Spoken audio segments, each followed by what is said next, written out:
There are a lot of different versions of Spider-Man across the multiverse. Some of these are really similar to the main Marvel continuity Spider-Man with some tweaks, and then some of them are just downright strange and bizarre. Here are my top 10 favorite, weirdest Spider-Man variants. Number 10. Spider-Ham. You probably know Spider-Ham from Into the Spider-Verse, but his comic book origin story is crazy. He started out as a spider living inside of May Porker's house. In this universe, May Porker is a super genius who has created the world's first atomic-powered hair dryer. She talks to Peter, her arachnid friend, as she turns on the machine and gets zapped. For some reason, this causes her to bite Peter, and the resulting radioactive energy changes him into a pig. A confused Peter goes outside to get some fresh air and finds he still has his spider powers and now has the proportionate strength and agility of a spider. He goes back to check on May, and the zap must have done something to her brain as she calls Peter her nephew. Peter just goes along with this, thinking that the shock of the real story would kill her. He then creates web shooters in a costume and goes out to fight villains like Dr. Doom and the Hobgobbler alongside other superheroes like Captain America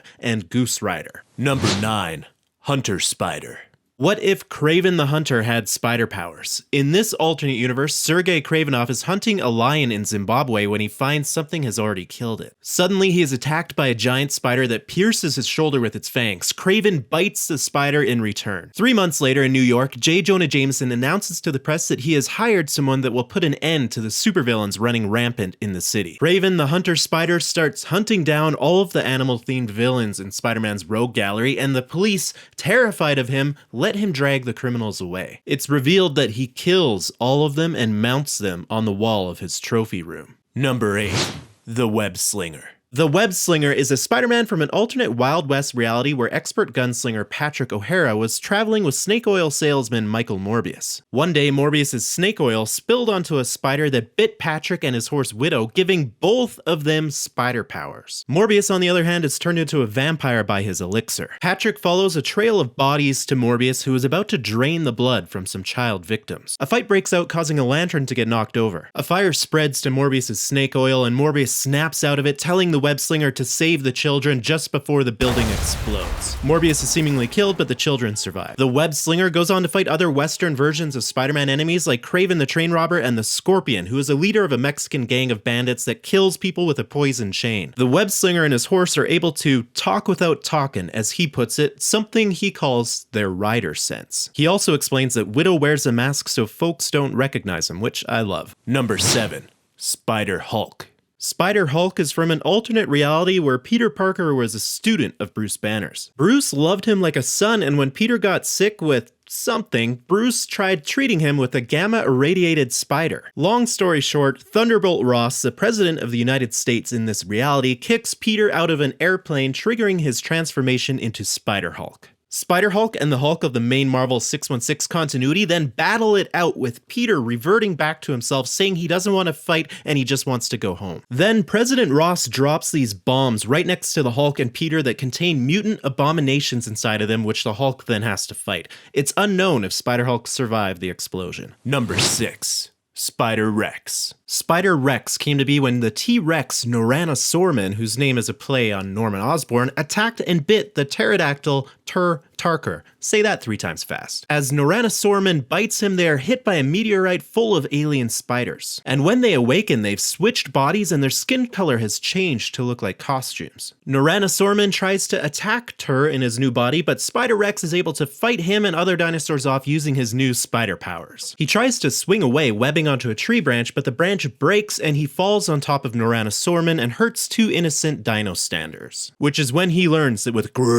power, there must also come responsibility. Spider-Rex fights enemies like Craver-Tooth the Hunter and saves Mary Jane Watsour from Venomsaurus Rex. Number 5. Spider-Man.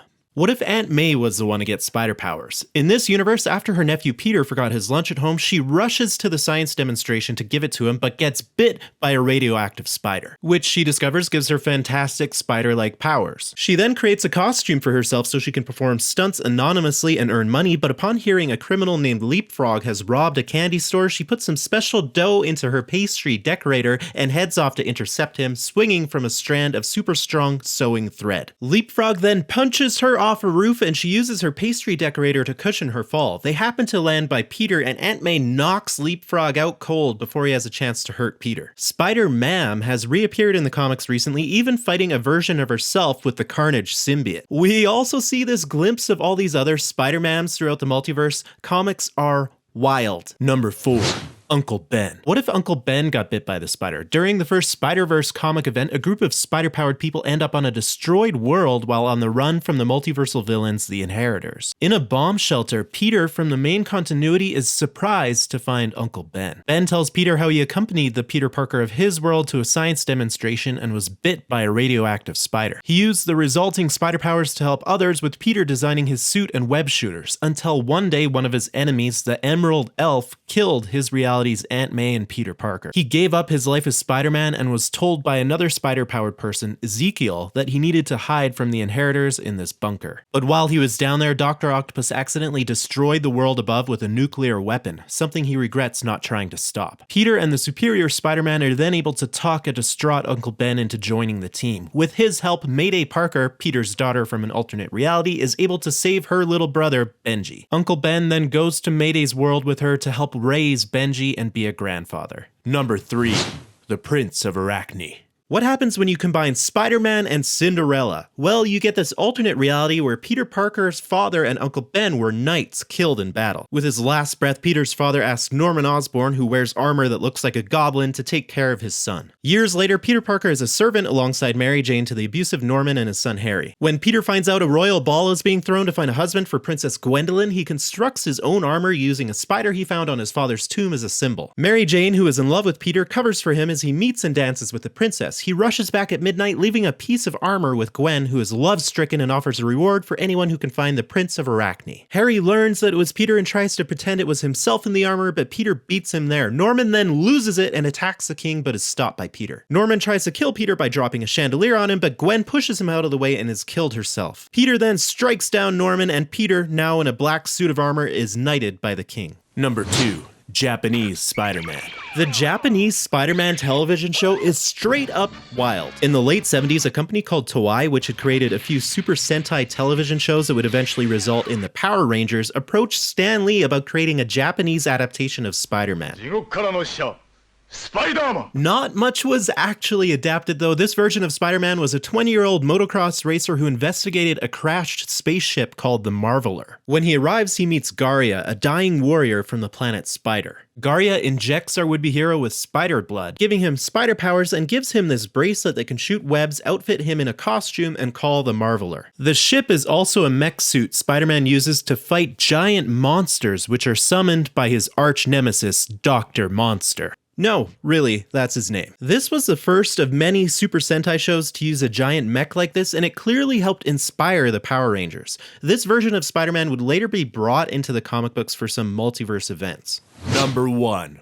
Spider's Man.